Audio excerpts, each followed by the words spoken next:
तो आज के दिन का भी हम देख लेते हैं कि आज के दिन इंट्राडे HDFC जो स्टॉक्स है उसने कैसा बिहेव किया।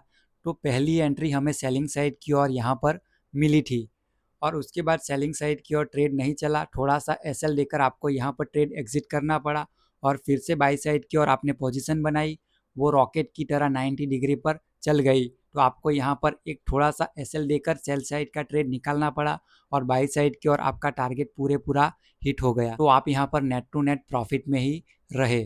तो ये जो आज का ट्रेड है वो मैं आपको सेंटीमेंट वाइज ये इंडिकेटर कैसे काम करता है वो पूरा दिखाने वाला हूँ। मैंने कुछ स्क्रीनशॉट लेके रखे हैं।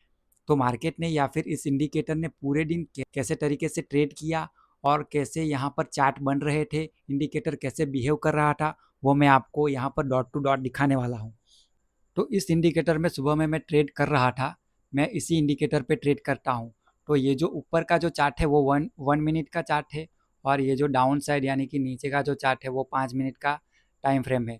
तो हम 5 मिनट में ही देखने वाले हैं। तो पहले तो हमें यहाँ पर सेलिंग साइड की ओर एंट्री मिल चुकी थी, उसके बाद मार्केट डाउन साइड की ओर जा रहा था, डाउन साइड की ओर मार्केट ने पॉज ले लिया और फिर से अप साइड की ओर जाने लगा। तो अप साइड की ओर जब भी जाने लगा तो वहाँ पर कैसे इस इंडिकेटर ने बिहेव किया वो भी हम देखते हैं। तो जब भी हमने सेलिंग साइड की ओर एंट्री ली थी उसके बाद ये जो प्राइस है वो अप साइड की ओर जाने लगी और ये जो रेजिस्टेंस है वहाँ पर पहुँच गई।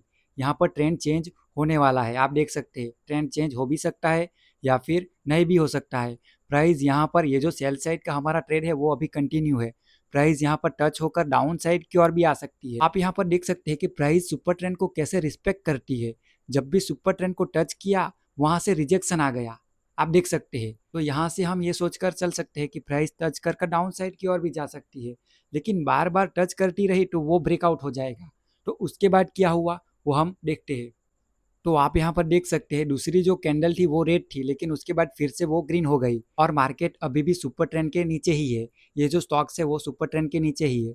इसका मतलब सेल साइड का जो हमारा ट्रेड है वो अभी भी कंटिन्यू है, सेल साइड की ओर मार्केट जा भी सकता है। तो आप यहाँ पर देख सकते हैं कि सुपर ट्रेंड को बार बार टच करने के बाद, सुपर ट्रेंड पर रेजिस्टेंस बनाने के बाद मार्केट ने रेजिस्टेंस का ब्रेकआउट दे दिया। तो यहाँ पर ये जो पॉज कैंडल बन रही है वो सुपर ट्रेंड के पास ही क्यों बन रही है? अगर मार्केट सुपर ट्रेंड को रिस्पेक्ट नहीं दे रहा है तो मार्केट सीधा ही अपसाइड निकल जाना चाहिए। यहाँ पर पॉज कैंडल क्यों बन रही है? तो इसकी वजह यही रहती है कि सुपर ट्रेंड को मार्केट रिस्पेक्ट कर रहा है। और फिर बाई साइड की ओर मार्केट कैसे निकल गया, ये जो ब्रेकआउट हुआ उसके बाद मार्केट बाई साइड की ओर कैसे निकल गया वो मैं आपको दिखाता हूँ। तो ये आप देख सकते हैं उसके बाद फिर से मार्केट अपसाइड की ओर निकल गया। तो हमें यहाँ पर एग्जिट लेनी थी और उसके बाद हमें बाई साइड की ओर ट्रेड फिर से चेंज करना था। ट्रेंड चेंज हुआ तो हम ट्रेड भी बाई साइड की ओर, हमारा जो सेल साइड का ट्रेड था उसको चेंज करके हमें बाई साइड की ओर ट्रेड करना था। तो आप यहाँ पर देख सकते हैं कि ये जो इंडिकेटर है उसने काफ़ी अच्छी तरीके से प्राइस एक्शंस को रीड किया और काफ़ी अच्छी तरीके से हमें ट्रेड दिए और ट्रेंड जब भी चेंज हुआ वो भी सिग्नल हमें काफ़ी अच्छी तरीके से देखने को मिले यहाँ पर। तो ओवरऑल प्राइस एक्शन जैसे चलती है उसी तरीके से ये इंडिकेटर चलता रहता है। तो इस स्क्रीनशॉट में आपको यहाँ पर 11 और 1.5 की जगह 1.4 देखने को मिल रहा होगा। तो उस बात को आप इग्नोर कर सकते हैं, आपको यहाँ पर 10 और 1.5 या फिर 11 और 1.5 ही रखना है। आपको यहाँ पर 1.4 नहीं करना है। ऐसे तो 1.5 या फिर 1.4 सेम तरीके से काम करते हैं, लेकिन आपको 1.5 ही रखना है।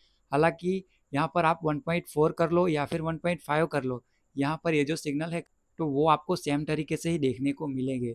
1.5 और 1.4 में ज़्यादा अंतर नहीं रहता है, लेकिन आपको 1.5 ही रखना है।